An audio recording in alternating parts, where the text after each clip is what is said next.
여호와여, 주는 영원히 계시오며 주의 보좌는 대대에 이르나이다. 주께서 어찌하여 우리를 영원히 잊으시오며 우리를 이같이 오래 버리시나이까. 여호와여, 우리를 주께로 돌이키소서. 그리하시면 우리가 주께로 돌아가겠사오니 우리의 날들을 다시 새롭게 하사 옛적 같게 하옵소서. 새벽을 깨운 거룩한 기도자 여러분, 주님의 복된 은총을 기원하며 우리 주님과의 만남에 평화의 시간들로 충만해져서 무더위와 전염병의 불안함과 사회적인 혼란 앞에 믿음의 사람들의 담대한 기도 소리가 하늘 보좌를 쩡쩡 울리는 영광의 역사로 나타나기를 소망합니다. 오늘의 본문 말씀은 이사야 49장 14절부터 50장 3절까지의 말씀입니다. 우리가 어제 살펴본 대로 이제 여호와의 종의 노래가 시작이 됩니다. 고레서를 통하여 이루어지는 하나님의 구원 역사가 이제 구체적으로 어떻게 열려질 것인지, 이 여호와의 종의 노래는 시온의 구원이라는 큰 주제와 더불어 이렇게 함께 짜여져 있습니다. 시온이라는 말의 기본적인 개념은 예루살렘이 멸망했지만 예루살렘이 영원할 것에 대한 희망의 이름입니다. 그래서 시온이라는 말은 보이지 않는 영원한 하나님의 택한 성 예루살렘을 표상하고 있습니다. 그런 점에서 시온은 예루살렘의 감격이면서도 불구하고 비록 파멸되어서 무너졌던 예루살렘 터전을 시온의 영광을 바라보면서 그들은 돌아오고 다시 예루살렘 성을 재건하면서 그 노래를 불렀던 겁니다. 그런 점에서 우리 신약시대를 살아가는 우리들에게도 하나님의 영광이 이 땅에 구체화되지 않거든요. 새 예루살렘을 기다리는 그 심정의 마음의 표현이 여기 시온입니다. 종종 저는 교회가 우리 믿음의 중심지라고 생각이 될 때마다 아픈 구석이 있습니다. 얼마나 많은 성도들이 교회를 하나님의 영광으로 세워진 천국의 한 몸으로 이해하고 있을까 하는 안타까움입니다. 우리가 만약에 교회에서 하나님의 영광을 만나지 못하면 하나님의 영광을 보여줄 어느 곳이 있습니까? 말씀과 기도를 통하여 하나님을 만나는 그 만끽은 성도 사랑으로서 이루어지는 구원사에 집중이 되어야 됩니다. 교회는 영혼을 구원하는 길이거든요. 그렇게 교회는 이스라엘 백성들에게 시온이라는 노래처럼 우리에게는 교회의 영광이 서려져 있어야 되는 거지요. 자, 여호와의 종의 노래에 이어서 이루어지는 이제 시온 역사에 대한 증거가 이제 14절부터 나타나기 시작합니다.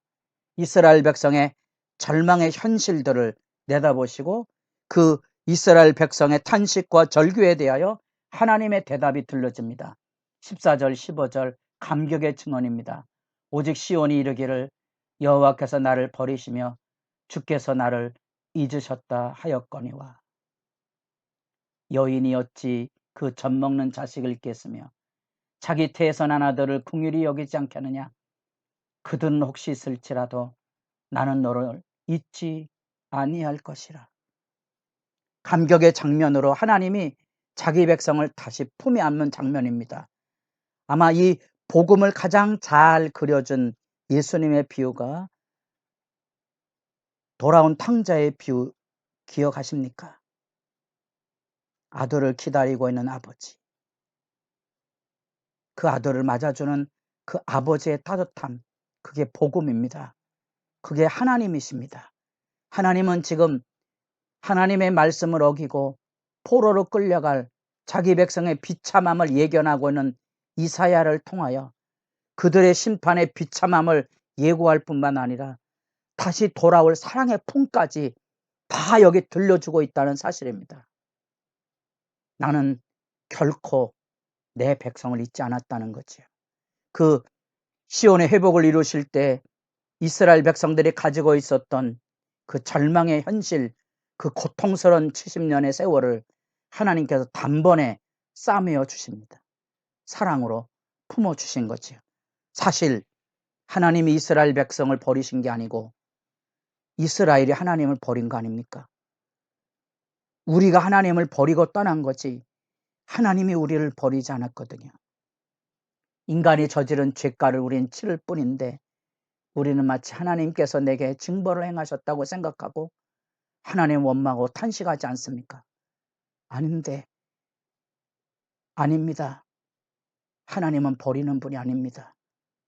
하나님은 싸매시는 분이십니다. 죄가 우리에게 사망을 가져왔지 하나님이 우리에게 사망을 준 게 아닙니다. 하나님은 징벌을 허용하실 뿐이죠.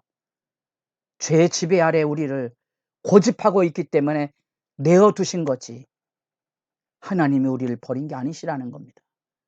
그리고 다시 얘기하죠. 내가 너를 내 손바닥에 새겼고 너의 생벽이 항상 내 앞에 있나니 내 자녀들은 빨리 걸으며 너를 헐며 너를 황폐하게 하던 자들은 너를 떠나가리라. 내 눈을 들어 사방을 보라. 그들이 다 모여 내게로 오느니라. 시온이 다시 돌아옵니다. 유배당했던 유배민들이 자유를 입어 놀랍게도 이방왕 약속대로 고레스란 이름 그대로 그 이름을 통하여 해방의 자유를 만나게 됩니다. 그 모든 무리가 그것을 띠기를 신부처럼 할 것이라. 이제 신부처럼 마치 창녀처럼 치마를 들어야만 됐던 수치와 모멸의 삶의 징벌의 때가 지나면 이제 새 신부가 되는 것처럼 자기 백성을 맞아주게 될 것이고요. 19절에 주민이 많아져요. 다시 번성할 거예요. 다시 그 열방이 그들을 포로로 잡아갔지만 이제는 그 열방을 하나님께서 인도자가 되어서 열방이 이스라엘을 안고 돌아오게 하는 놀라운 하나님의 섭리의 역전 드라마가 여기에 펼쳐져 있다는 사실입니다. 아마도 성경을 읽으면서 이런 감격의 순간들은 우리로 하여금 우리가 얼마나 믿음 없이 안다라고 염려하며 살았는지를 제삼 돌아보게 합니다. 하나님의 진실하심이 있습니다. 하나님의 영광이 있습니다. 그 영광의 역사가 우리를 붙들고 있습니다. 22절 주 여호와가 이같이 말하노라. 내가 문나라를 향하여 나의 손을 들고 민족들을 향하여 나의 기치를 세울 것이라. 그들이 내 아들들을 품에 안고 내 딸들을 어깨에 메고 올 것이며. 하나님의 섭리를 아십니까? 여러분 시편 90편을 읽으실 때 그 감격의 기도문 중에 하나가 하나님께서 나를 괴롭게 하신 날수대로 하나님이 괴롭게 한 게 아니잖아요. 내가 하나님을 어기고 내가 하나님의 뜻을 떠나서 결국 징벌과 징계를 받았음에도 불구하고 하나님은 그때 그 당한 징벌과 징계에 대한 안타까움이 너무 커서 그 고생한 날수대로 갚아주실 것을 청원하는 기도문이 시편 90편에 나옵니다. 그래서 인생이 허무한 게 아닙니다. 우리 인생은 70여 80여 금방 날아가는 게 아닙니다. 우리 인생에는 그 눈물 골짜기마다 하나님께서 채워주신 은혜의 강수로 실날이 되어 시줄과 날줄이 되어서 우리 하나님 위대하시다고 우리 하나님 감격이라고 내게 주신 은혜가 얼마나 크고 영광스러운지 내게 주신 은혜를 우리가 무엇으로 보답할고 감격하여 엎드려지도록 인도하시는 분이 하나님이십니다. 그게 구원의 역사입니다. 우리는 지금 그 말씀을 읽어가고 있습니다. 반드시 하나님께서 갚아주실 건데요. 24절 용사가 빼앗은 것을 어떻게 도로 빼앗으며 승리자에게 사로잡힌 자를 어떻게 건져낼 수 있으랴. 하나님이 하세요. 여호와가 이같이 말하노라. 용사의 포라도 빼앗을 것이요 두려운 자의 빼앗은 것도 건져낼 것이니 이는 내가 너를 대적하는 자를 대적하고 네 자녀를 내가 구원할 것임이니라. 기도를 멈춰야 되지 않겠습니까? 감격의 시간입니다. 50장에 내려가면 그들의 슬픈 탄식이 또 나옵니다. 내가 너희의 어미를 내보낸 이혼증사가 어디 있느냐? 내가 어느 체주에게 너희를 팔았느냐? 사람들은 하나님이 이스라엘 백성을 버렸다고 말했죠. 우리 탄식시의 저변에 담겨져 있는 친구들의 비난이 그거 아닙니까? 네 하나님이 너를 버렸다는 거. 우리가 믿음의 길을 걸어갈 때 얼마나 많이 가슴 아픈 얘기를 듣습니까? 비난과 조롱을 듣습니까? 아닙니다. 아닙니다. 하나님은 우리를 팔지 않았고 하나님은 능력이 없어서 자기 아들을 팔아먹는 그런 존재가 아니라는 거예요. 하나님의 신실하심이 있습니다. 나는 너희를 결코 잊지 않았다. 내가 반드시 너희를 친 원수를 내가 원수 갚아줄 것이라. 그게 고엘이로 알려졌던 하나님의 대신 고통을 끌어안고 보복을 해주시는 구원의 역사입니다. 그게 구속물이 되는 거예요. 하나님의 역사입니다. 반드시 내가 너희 원수를 갚아서 원수를 칠 것이라. 그래서 25절에 용사의 포로도 빼앗을 것이라.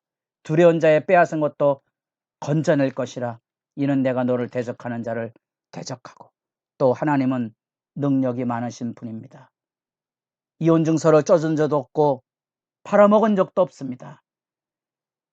하나님께서 자기 백성을 다시 회복시키고 돌이키신다는 거죠. 하나님의 말씀을 듣습니까? 이 감격의 말씀. 나는 너희를 결코 잊지 않았다. 나는 너희 원수를 쳐서 너희를 그 손에서 건져낼 것이고 나는 능력이 없어서 내 백성을 팔아먹는 존재는 아니라.